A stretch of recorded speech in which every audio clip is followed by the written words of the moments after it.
टाकण्यात आला होता, पण त्यालाच भाजपकडून विरोध करण्यात येत होता.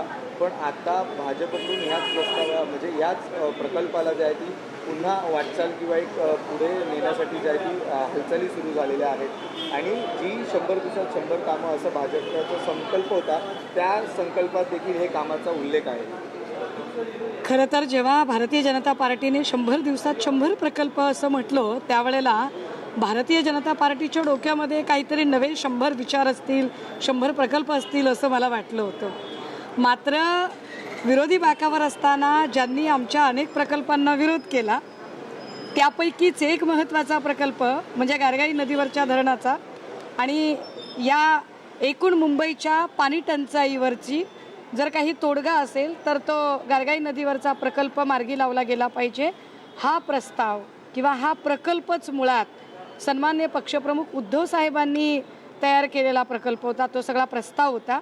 आणि या प्रस्तावाला विरोधी बाकावर असताना फडणवीसांच्या सकट सगळ्यांनी विरोध केला.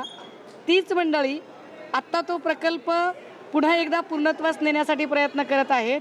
मात्र आमच्यामध्ये आणि भाजपमध्ये फरक आहे. आम्ही विरोधासाठी विरोध करणारी माणसं नाही आहोत. जर मुंबईकरांच्या पाणी टंचाईवरचा तोडगा निघत असेल तर कुठलंही राजकारण न करता आम्ही या प्रकल्पाच्या सोबत असू. मात्र यावरनं एक गोष्ट नक्की स्पष्ट झाली आहे की फडणवीस असतील किंवा महाराष्ट्र भाजपा असेल यांची वैचारिक दिवाळखोरी पुन्हा दिसते आणि पुन्हा लक्षात येते की जुनेच सगळे प्रकल्प, जुनेच सगळे प्रस्ताव आमचे प्रस्ताव आहेत असं म्हणून सांगण्याची वेळ आत्ता भाजपवर येत आहे. थँक्यू.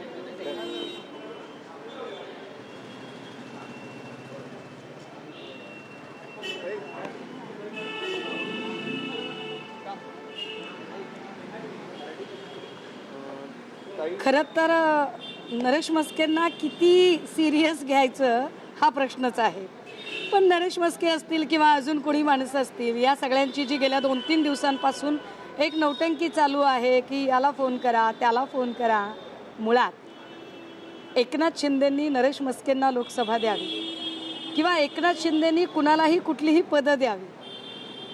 ती पदं देण्यासाठीची त्यांच्या ठाई जी ताकद निर्माण व्हायला हवी, ती मूळ ताकद सन्माननीय पक्षप्रमुख उद्धव साहेबांनी दिलेली ताकद आहे.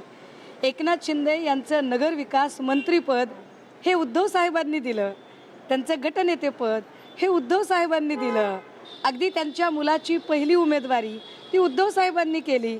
त्यामुळे उद्धव साहेबांनी जर एकनाथ शिंदे यांना ताकद दिली नसती तर काय एकनाथ शिंदेंनी नरेश म्हस्केंना तरी ते लोकसभा किंवा इतर कुठले काही पदं देऊ शकली असती का? मला असं वाटतं की म्हस्के असतील किंवा ही सगळी लोक यांच्या हे लक्षात यायला पाहिजे, ज्या माणसाने हसत हसत सगळा राजपाट सोडला, मुख्यमंत्री पदाचा राजीनामाही सहजगत्या दिला, त्यांना तुम्ही एका विधान परिषदेचा आमिष कसला दाखवताय? Mhaske, wake up wake up and smell the coffee.